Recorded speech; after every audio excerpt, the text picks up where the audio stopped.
Hi, my name is Mickey Koffernis. I am part of the Quit and Recovery Registry. We have received quite a few questions about the registry, and we thought we would make a video to answer some of them. So I'm here with Bob Reese, who is also on the registry team, and he happened to be our first registrant as well. So we are going to address a few of the questions that have come up about the registry. So Bob, what did you have to do when you signed up for the registry? What was involved in that? Well, it's really very simple.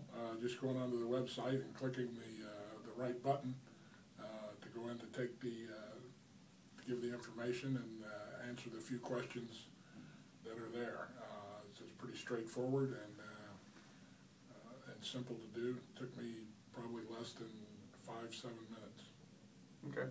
What type of questions were on the registry? Well, there's some demographic questions. They're asking about your age, your preference of the drug of choice that you may have been addicted to or that you were addicted to, and how long you were addicted, how long you've been in sobriety.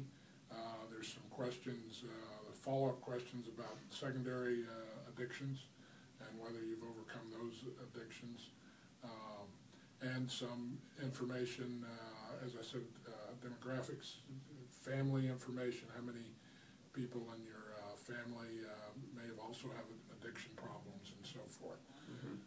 This gives us part of the reason that I became involved in this project was that being able to find out that type of information. Nobody's ever asked those questions before. Mm-hmm. Right, so that was our main impetus for making the registry, was to have access to people like yourself who have overcome an addiction. Were you concerned about confidentiality at all? Well, because I helped create the registry, I was involved in it. Confidentiality was always a big concern and a primary focus of us as we put it together, mm-hmm. so that the information would stay confidential. So all that we require is an email address, and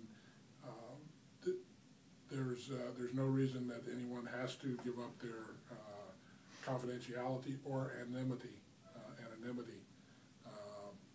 if they become involved in the registry. So I have no concerns about the confidentiality issues of it. Right. So we take that very seriously. You haven't received any sort of spam emails or anybody else contacting you from setting up for the registry? No, no, I have not. It's just been very straightforward.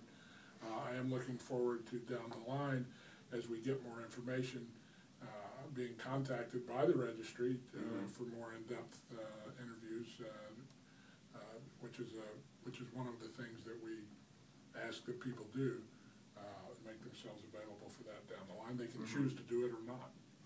Right. So you were involved in 12-step programs for quite a few years. Were you concerned about breaking that promise of anonymity that is involved in those programs by signing up for the registry? Well, I chose to break my anonymity to become part of the overall Quit and Recovery Registry. Right. But there's no reason that anyone should be concerned about giving up their anonymity mm-hmm.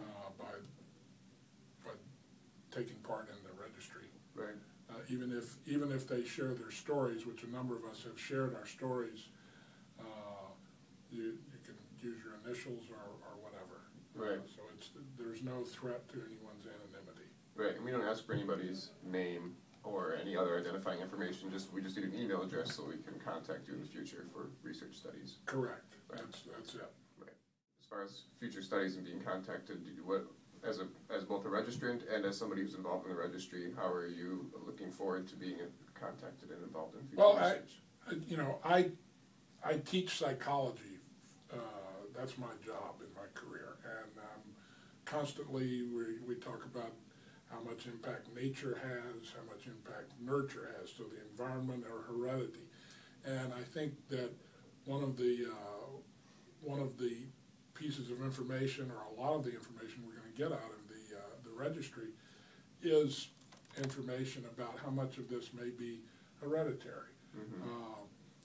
Just informationally, nobody has deemed to ask people in recovery about these type things.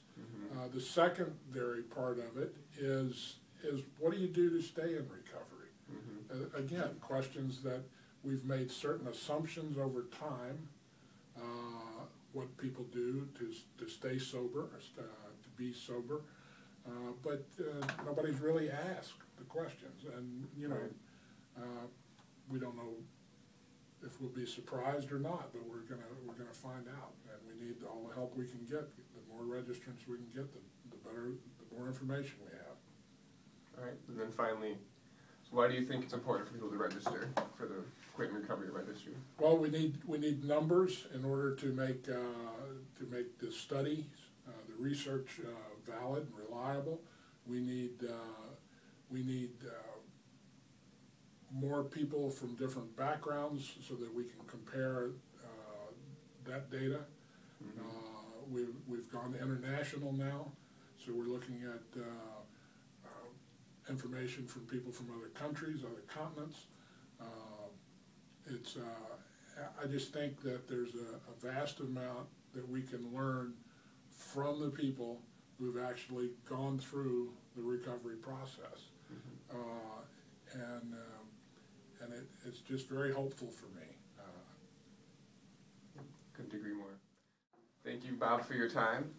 If you'd like to register in the Quit and Recovery Registry and become a recovery hero, go to quitandrecovery.org and click on Become a Recovery Hero now.